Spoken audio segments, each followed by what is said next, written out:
Hello, everyone, and welcome to another episode of the Chronicles of Sugar Rose. So today we have a very interesting topic as usual. Now, before I continue, I don't know if it's just me, but has anyone ever said this prayer?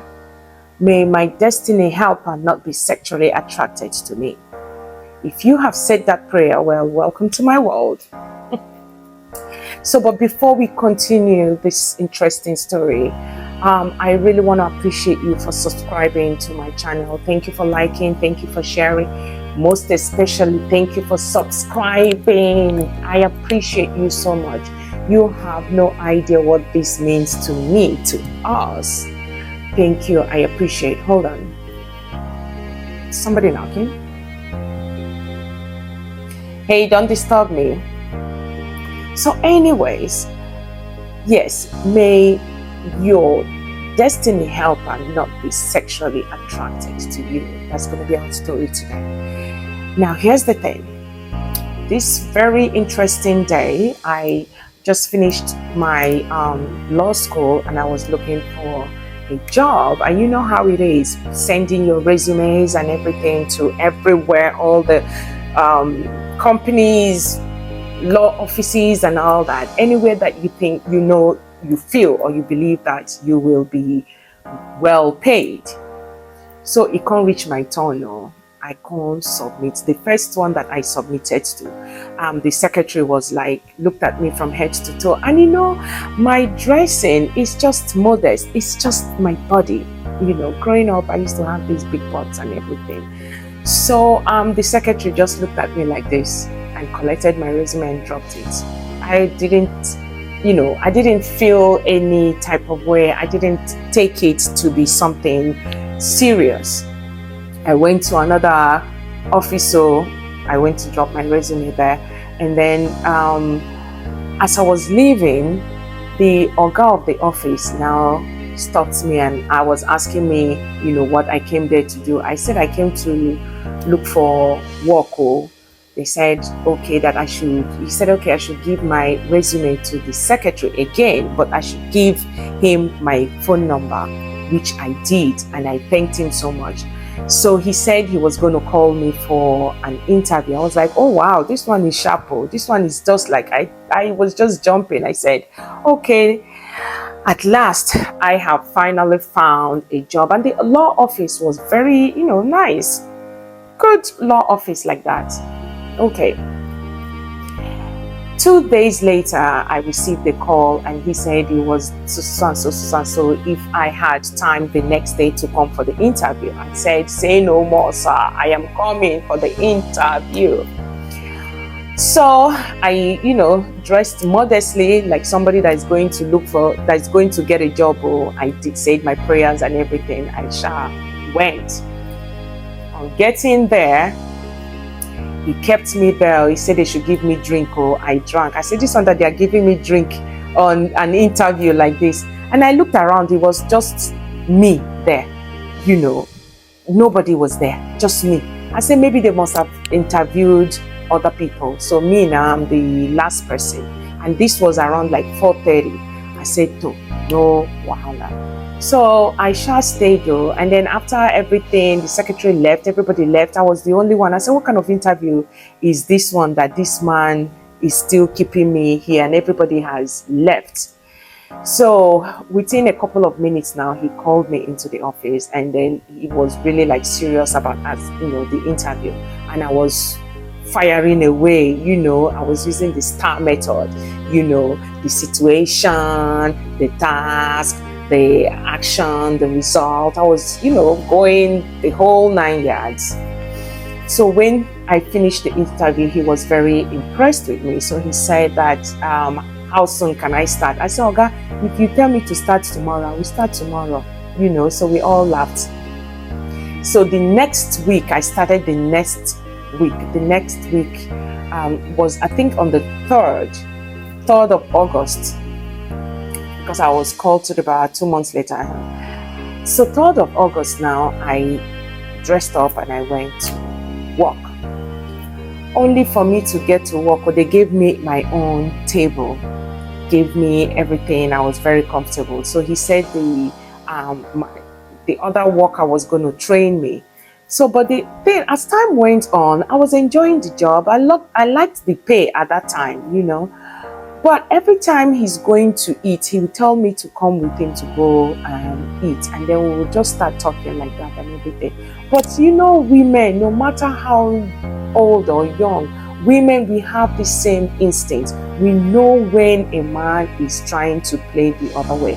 We know when a man is playing, you know, hanky-panky, like my friend would say, hanky-panky. So I was beginning to smell a rat somewhere. I said, this kind one, what is this one now? You know, but I shall went with the flow. So to cut the story short, one day he called me to his office and he said that he'll be traveling to Abuja, that he wants me to accompany him.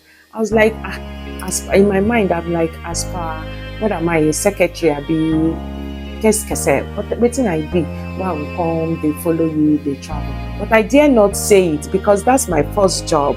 And I don't want to be disrespectful, but I knew that something wasn't right, you know. I wasn't stupid. I knew something wasn't right. So he said to accompany him, that there's a seminar and everything. And I said, okay, no wahala. I accompanied him. So he booked my own flight separate from his own flight.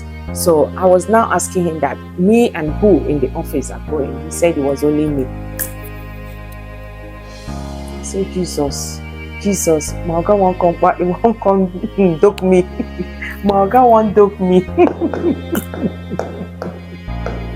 Oh my God. So, but anyways, on getting to Abuja, when we arrived, I got my hotel, my room and everything. I didn't know that my room was connected to my Oga's room. I said, this is it. What kind of wahala is this one? How will I now be? Why am I sexually attracted to my helper? God, I beg. I don't want this kind of thing. It's not like, if I say no, how will I manage? Because I don't even have money to go back. I said, how am I going to do this one now? Which kind, what kind of bad luck is this one? And if I had started praying that, God, please don't let my destiny helper be attracted to me. If I had started praying that prayer, maybe by now the thing would have worked. So anyways, and I called and I told him, I said, Oga, that please sir, I cannot stay in this room by myself. He said, what do you mean? I don't think you want your job. So when he said that, that was when I knew that what I don't pass carry. And now most of you will ask, did you doke or did you not doke? The bottom line is I had to look for somebody to spend the night with in Abuja. Luckily for me, there's somebody that I used to know, my classmates in Kubwa. So I left that night. How I got to Kubwa, it's only God, Jehovah, that knows. And then I went back to Lagos. Of course, you know the story now. I didn't get that job again. I didn't get the job. And this thing happened to me 2 or 3 times. Anytime I tried to get a job, my destiny helper, that it's either the boss or the person next to the boss or somebody in the office will be sexually attracted to me. And I felt at that time that it was a curse. I said, what kind of thing is this? Why can't I just get a job like a normal human being? Why do I have to duke somebody to be able to get this job? Why do I have to duke somebody to be able to get what I want? It wasn't real. I felt it was not here like they do me, because it got to a point that I started praying fervently, because sometimes this thing they do person no be clear eye, you know. So it went on, and this thing continued for a while. So most of the places that I go to, look for a job and all that stuff, it's the same thing. So I keep asking myself, oh yeah, Mary, did they do me? That why is it that anywhere I go and I'm looking for one kind of assistance, they want to doke me first? What kind of wahala is this? Is this something that, oh yeah, Mary, is this something that they did? Is this some kind of jazz where they do me, where you say person no go feel help me without saying no doke me? It was so worrisome, and then the one that really broke my heart was when I went to this company on Ikeja Road. I don't want to mention the name of the company, and I submitted my resume. I did very well there, and then the manager said he will make sure that I get the job. I was very happy, but the thing was that when I was leaving, he shook my hands and he did this thing.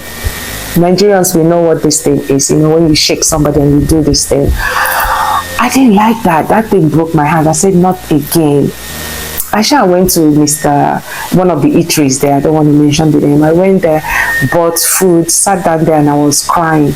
It was where I sat down and I was thinking about my life, like what kind of life is this that I've come to live, that nobody will want to help me without ducking me, And I was sitting down there, and then this middle-aged guy came and sat beside me. He was like, is it okay if I sat here? I said, no, go ahead and sit. I cleaned my eyes and everything. And he said, ask me if there was any problem. I just like, okay, so this is somebody that I can talk to. So I started crying, and I told him, like, look at everywhere I went, and I've been, going, looking for a job and all that stuff. The ones that were finally fined now, the men there, they want to doke me, that I don't understand this kind of wahala. Is it that, on here, you say they swear for my enemy, So he just busted out laughing. He said it's because of what you're carrying behind you now, but as at that time, I didn't find it funny. So, but after everything, we exchanged numbers and we started talking. He didn't go to that area. He just started talking to me normally, And then he gave me transport fare that day. I took the transport fare. Once in a while, he would just help me like that because I'd already told him my story. So he didn't bring that thing there. But one day, I needed assistance. I don't know, in my other episode, I told you how my parents didn't have like they used to have. So I had to fend for myself, So I actually needed assistance for something big. And I called him and I told him that don't worry, that when I start working, like that kind of job, I will pay him back, which I don't even know if I'll ever. But in my mind, I was praying that he should assist me. He gladly said he was going to help me, So he told me to meet him somewhere that, after his long tennis, that he usually goes there. So me now, I went to meet him there thinking that this is somebody that has been, supporting me little by little like that. I don't know, say this man gets something else on mind. This one, I'm the Bobo Tibo one. So, I went to meet him there, and then we got talking, and then he told me that he will actually help me. In fact, he will help me more than that. He will even help me to get a job. So he gave me all the wonderful news that I needed to hear at that time. But there's a but there. He's been looking at me. He likes me. He wants to be with me and all that stuff. I say, Obeni, are you not married? Yes, he's married, but he wants to keep me for himself. I say, not again. God, I beg, not again. This kind of man. Thinking about it, I feel like puking. So, and this is the person that I'm always like, okay, this is different. This one is different from all the other people. I don't know, saying that this one, I'm the Obonge one, So I told him, I said, it's not going to be possible. And as at that time now I can't get small bubble, where two of us just did, I told him, I said, hey, I have a boyfriend. And then he jokingly said, okay, now, so I should tell the boy now to assist me.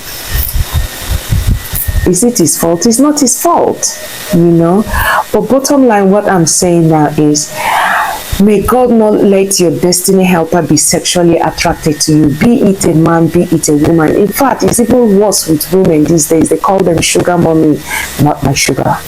They call them sugar mommy. All these sugar mommies, they want to be sleeping with small boys, and they have the money to give to them.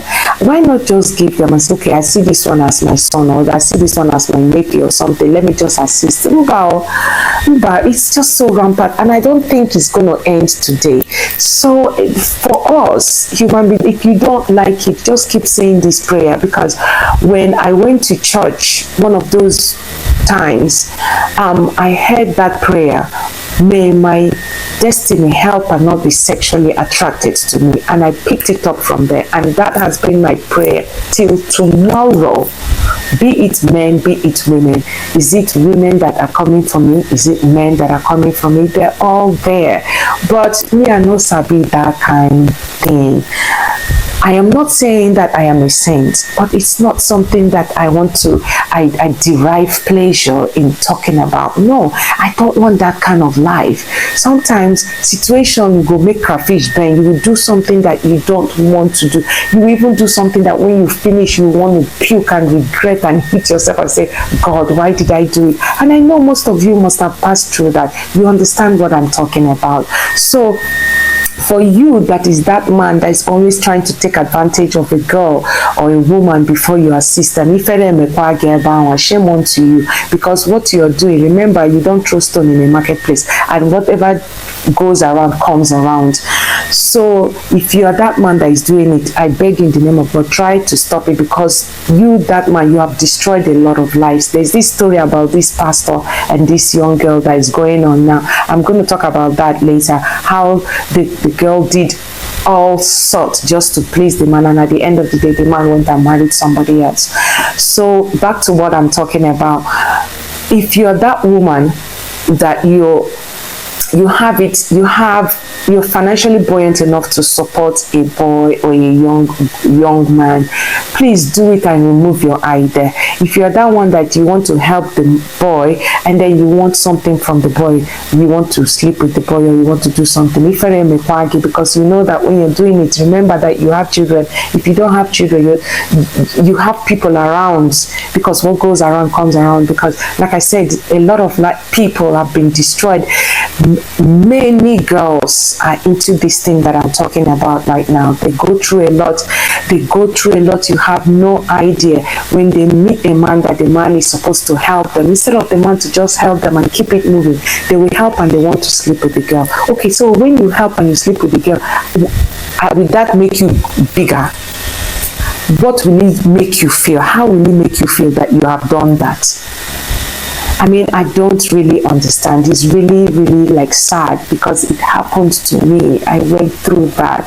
And when you see me now, I'm doing MC, I'm selling cars, I'm selling clothes, I'm selling groundnut oil. I'm doing all these small things so that I don't need to have the cost to beg. I don't want to beg, especially begging a man that will tell me that he needs something from me. You know, even up to when I got married, they're still telling me, okay, they will help me with this, they will help me there. I know somebody who told me that they're going to buy heaven and earth from my husband's shop, but they need me to come and see them. What am I going to see them for? Of course, you know now. So that destiny, may my destiny helper not be sexually attracted to me. It's working, but it's not even working like I want it to work. Please, God, may my destiny helper not be sexually attracted to me in the mighty name of Jesus. I will continue saying that prayer. So you, please, as a young girl, I don't know how you're going to be doing it so that you will not fall into that trap. Because believe me, when you do that thing and you think nobody will know, your conscience will prick you so hard that sometimes you even want to just open ground to bury yourself. But those who you think that you don't have conscience, my dear, one day you sit down and you want to bite your hand like, God, what did I do? What did I do? It's not good. I don't even know how to put my mouth to say it. And you, there is that man that will promise a young girl that you take care of her, you help her in school, you see her through school, you support her financially, you support her mentally and everything, are you also telling the girl that you're going to be doking her every now and then? No, you will not tell her. In her mind, she's like, okay, she's found a destiny helper, somebody who's going to be there for her, somebody who will see her through and everything. No, but at the end of the day, you will now be doking her. Does that make sense? Because if it doesn't, just make it make sense. Make it make sense. And then when she, at the end of the day, when she eventually falls into that doking, now you're doking her, her eye don't open. Tomorrow now, it's easier for her. So why is she stressing herself when it's easier for her to just meet one big man like this and to be doped and get what she wants? Why strive? Why work hard? No, because you've spoiled her. And you now that is spoiling that, I thought you know that you will have a girl child. Is your mind not telling you that what you're doing to somebody's child, somebody might do it to your child? I don't know if anybody knows, but there are some people that are wealthy, that there's some girl children that are from a very wealthy home. It's not like they're lacking anything, but they just derive the pleasure of joking around. I don't know if you've noticed. It's because of that thing that their parents are, their fathers are doing. You know, it says in the Bible that may the sins of the father not be upon the children. But these days, God don't even care. God is just, it's a basbos kind of thing. So if you know that you're doing it, by all means, try to stop it, because a lot of girl children have been destroyed.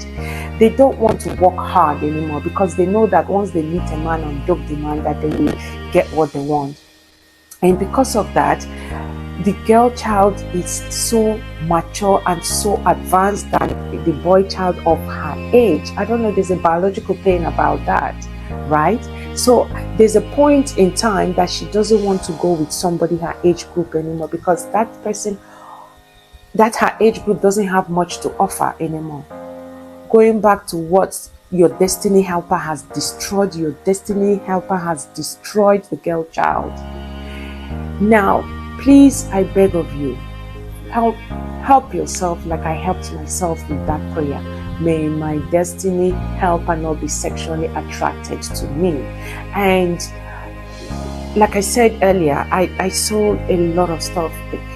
Sometimes when I think about it, it makes me want to puke, like, oh, did I actually do this? In fact, now that I am me, now that I can boast of 1 naira, 2 naira, and a little change, right? I feel like looking for those people who did those things to me and show them pepper. Just feel like showing them pepper. Just throw them stone, hit their head once somehow. You know? So for that girl child that you think that it's hidden, it's not hidden. I know that you, from time to time, you feel that pain. Even some married women, in the course of helping their husbands, they'll go and do something that they... I know it's not going to end here.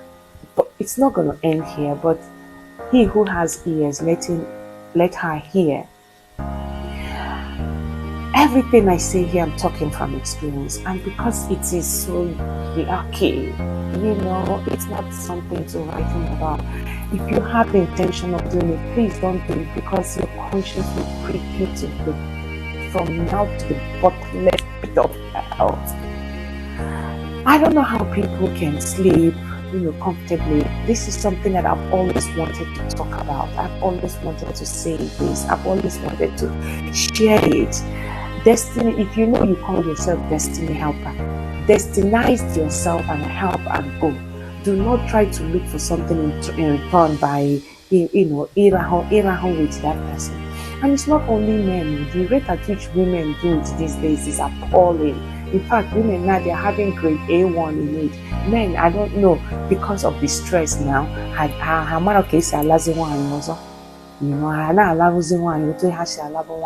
but the women, they are horse. They are horse.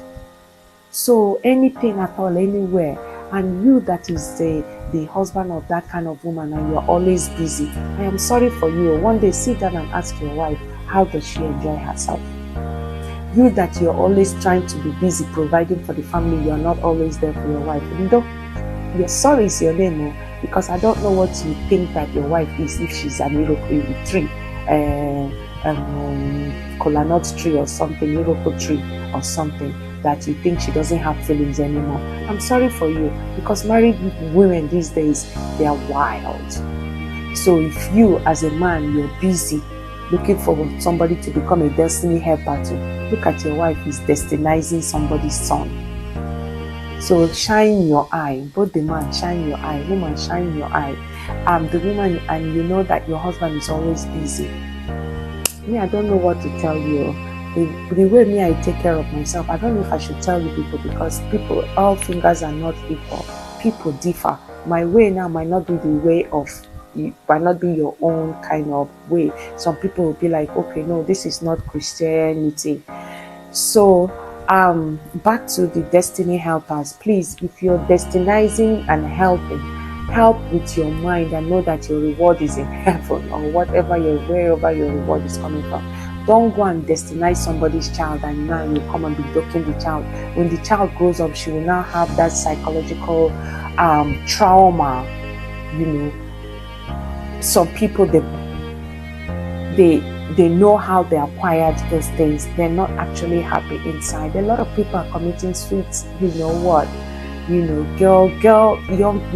young ones are committing, you know what, because they're not happy, because of how people have promised them heaven and earth and taking something away from them. So please, if you're that man, please try and stop it. If you're that woman, try and stop it. I know that it's not going to end, but the journey of 1,000 miles begins with a step. Let it begin with you. I'm talking from experience. It happened to me and it's so appalling, so gross that I have to say it out. That please, if you are you're channeling yourself to that place, channel yourself back, because that nonsense doesn't pay. It doesn't pay. It doesn't pay. It doesn't pay. I don't know how to say it. So, this is the Chronicles of Sugar Rose. Try to subscribe.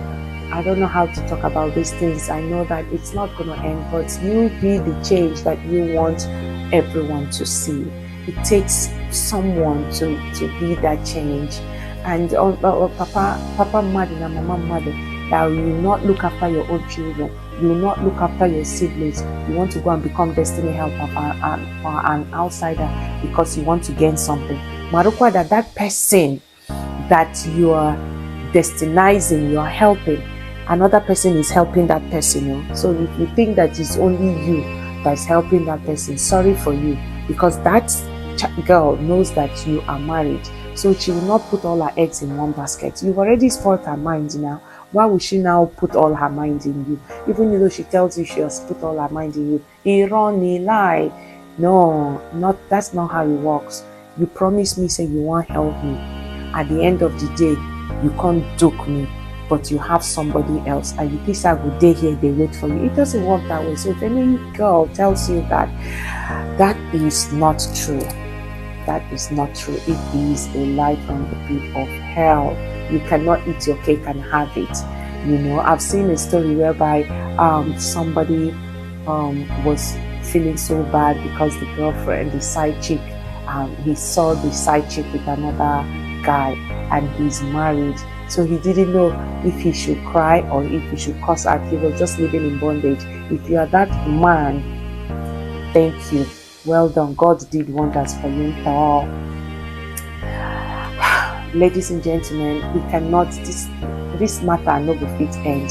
So, but at this point, I thank you for watching the Chronicles of Sugar Rose. Please subscribe as much as you can, like as much as you can, and share as much as you can. And then stay tuned for another interesting episode. Thank you.